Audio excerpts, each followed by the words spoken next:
right. All right, ready when you are. All right. And is this on the right? I didn't even check that. Okay. I think we're at a good place. That's the microphone volume. Yeah. Okay. That's right. And that is there. Okay. All right, take one. Hi, it's Sarah. I'm back with you again. I've got Pastor Doug Coburn here with me today. Pastor Doug's been working with small groups for a really long time, so he's a fantastic resource for some really strategic points. And right now, we're at a really strategic point for your group. Over the last 5 weeks, we've had a chance to do some awesome group building and relational building, community building in these groups. We've talked about vulnerability. Pastor Jared and Pastor Tim talked to us about vulnerability and being able to be intimate in our group setting, open with what's going on in our lives and build community that way. We've been able to talk about our spiritual gifts and moving out in them in the group setting. We've been able to go over that spiritual health assessment and find some areas that we really want to dig into and set some plans for moving ahead in those. And so now it's time to decide where to go from here. Yeah, absolutely. It's so great to be able to be in your group today with you guys. It's the 5th week, and you might be thinking that, okay, the group's just kind of winding down. But my hope is that things are just getting started for each of us in our engagement with biblical community and in small groups. Over the past several weeks here, we've all been introduced to some very important parts of group life, and they've been really good. Yeah, you guys have been meeting together regularly. You've been sharing your lives together, discussing scriptures, challenging each other, encouraging each other to grow. All that's been really, really good. Yeah, and hopefully you've had a chance to check out the group roles. One of the envelopes in there had those group roles, and you could use those. It's such a great way to make the group more beneficial for everyone and to see the group really take part in ministering to one another. And then just to reference again that spiritual health assessment that you guys went through, that's just a really fantastic tool for zeroing in on the areas that you want to focus right now. Sometimes it can be really easy to have your focus be scattered and not feel like you're moving ahead in anything, and having something that allows you to connect in with exactly where Holy Spirit's working right now, share with somebody else in a way that they can challenge you and encourage you. It can be a fantastic tool. Yeah, and of course, we can't forget about the small group leader, your small group leader in your group. Such a vital part of you guys coming together and meeting together. And I think it would be great to take a moment in our time together right now to pause the video and to just to give some encouragement to your group leader, thank them for what they've been doing, and just speak back some positive encouragement to their life. So go ahead and hit pause, and then we'll come back in a few moments and continue in our chat today. And this is where Andrew would pause. This is where you'll pause. Yep. Thanks, Andrew. You're the best. Okay. All right, welcome back. I hope that was an encouraging time for you group leaders. We appreciate you so much and what you're doing. Yeah. So let's just take a minute again to talk about group roles. Hopefully, over the last 5 weeks, you've each had a chance to grab a different card, try out a different role, maybe stretch yourself a little bit to try something that maybe you haven't done before. Maybe you found your sweet spot and you just know this is the area where I click, this is where I add the most value. Maybe not. Maybe you want to keep switching around roles a little bit for a little while. Either of those options are fine, but Pastor Doug wanted to share some more about what group roles can look like going from here. Yeah.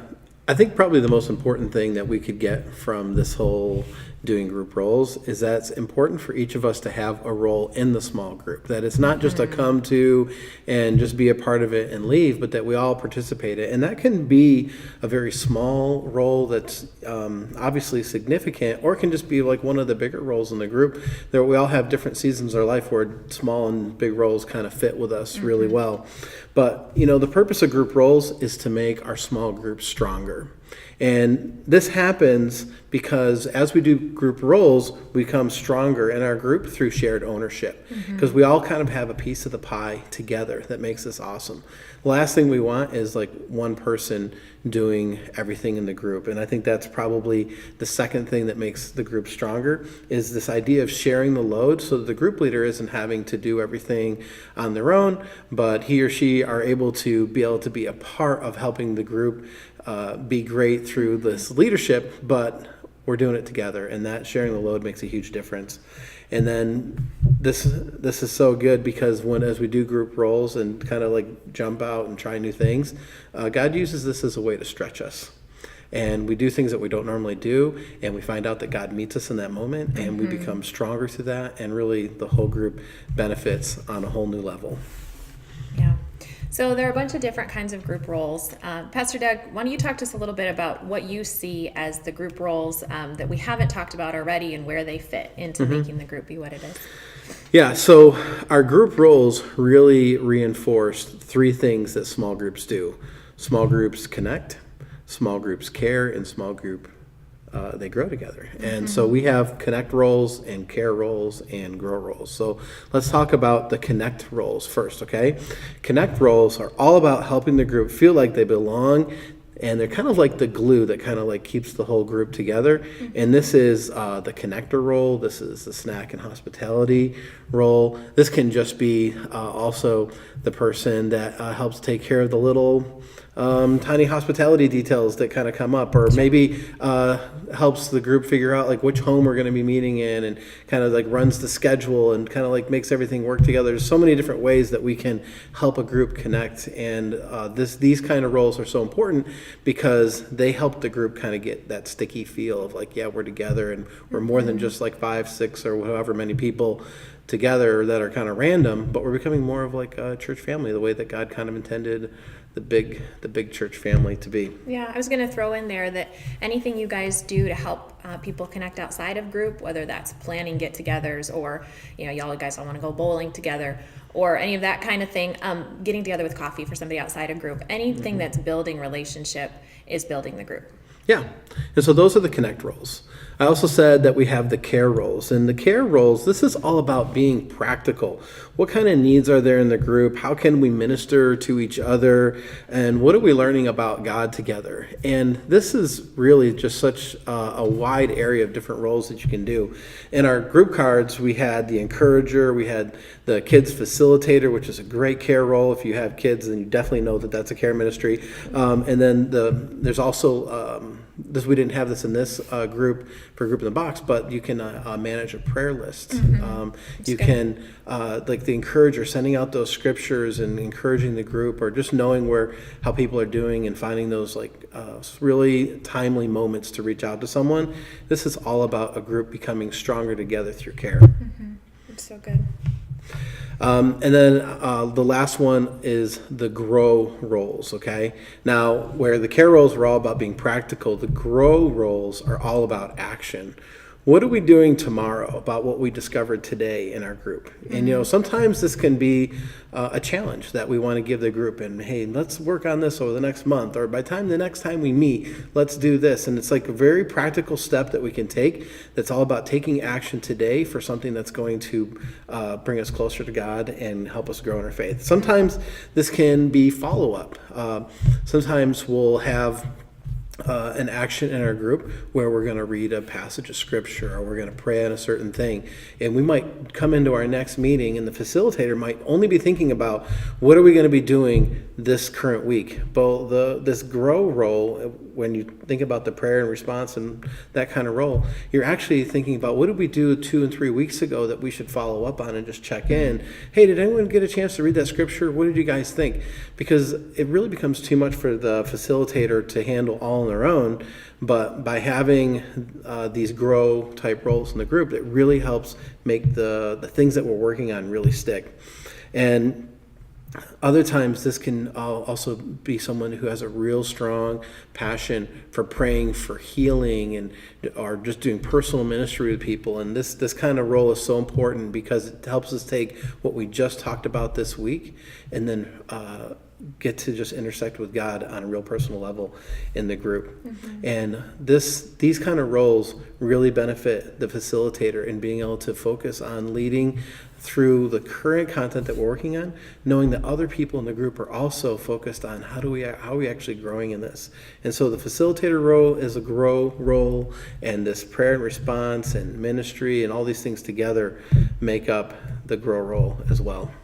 That's fantastic. Yeah, these I was just thinking about how significant it is to have these roles and to be a part.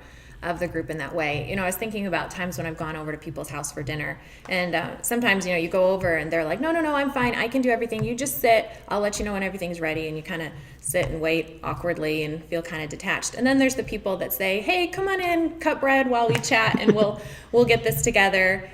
And I love that. For me, that's where I want to be. I want to be connecting. I want to be sharing the load. And that makes me feel so much more apart and so much more in relationship in that setting than sitting and being waited on. And I feel like small groups is that kind of scenario where this is not the place to sit and be waited on. This is the place to connect together and to be part of what's happening. And we do that through group roles. It's really significant. Yeah, we see this all the time, and it comes up quite naturally because obviously each one of us are not so diverse in our skills and our social skills that we exceed at all of these things all the time. You want me in a room with a bunch of people and to do like some great intellectual talking and get the conversation going and these are things. You don't want me planning out the snacks and things like that because it's going to be Dollar General and it's going to be horrible, right? And we need to lean on each other, so we'll do this naturally. But when we do it in a small group and we take a group role, we're kind of changing what we're saying, because we're saying, this is how I want to serve my group and make us stronger together. And it's a commitment, it's a step towards community that's going to make the community really thrive, and your small group just really thrive as well. One of the best things a small group can do is to determine to make a commitment to community. And this is where I wanted to kind of spend the rest of our time talking about what does it look like to make a commitment to community. Because we want to commit to the kind of community that's actually going to provide healthy relationships, and it's going to disciple us to be more like Jesus all the time.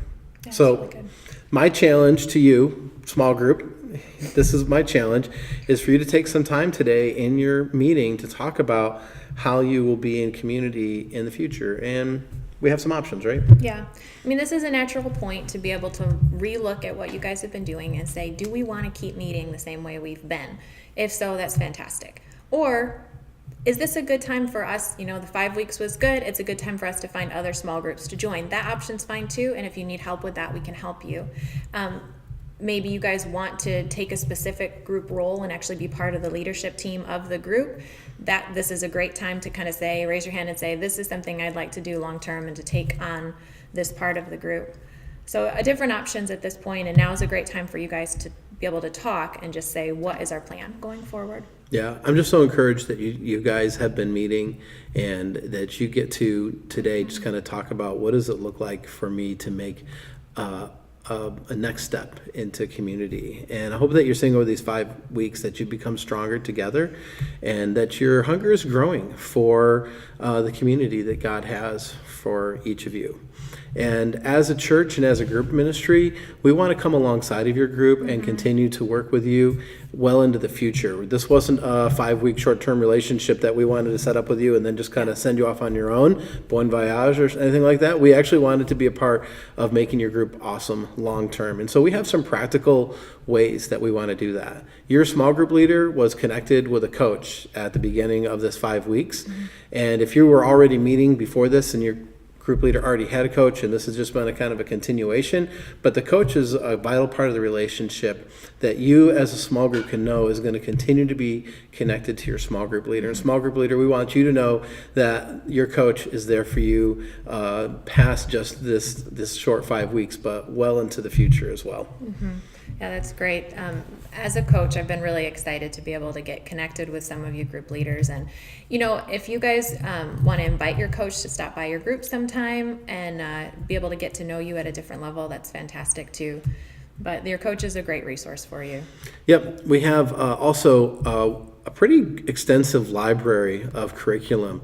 We have some older curriculum that maybe no one's ever heard of because we've been collecting curriculum for so long. And then we have some of the more new and fresh curriculum that's out there. The curriculum that we hold on to it because we trust it and we know it's good. And there's a library that you guys have access to. There's a link on our webpage under small groups called Tools for Your Group. And in there you can find a link for the curriculum, and you can browse that library or just give us an email here at Groups Ministry. Sarah will get back to you and she'll let you know what group curriculum kind of fits the topics that you guys might want to go after. We just want to come alongside and give you guys some great curriculum for your group. Yeah, as you guys went through your spiritual health assessment, you may have noticed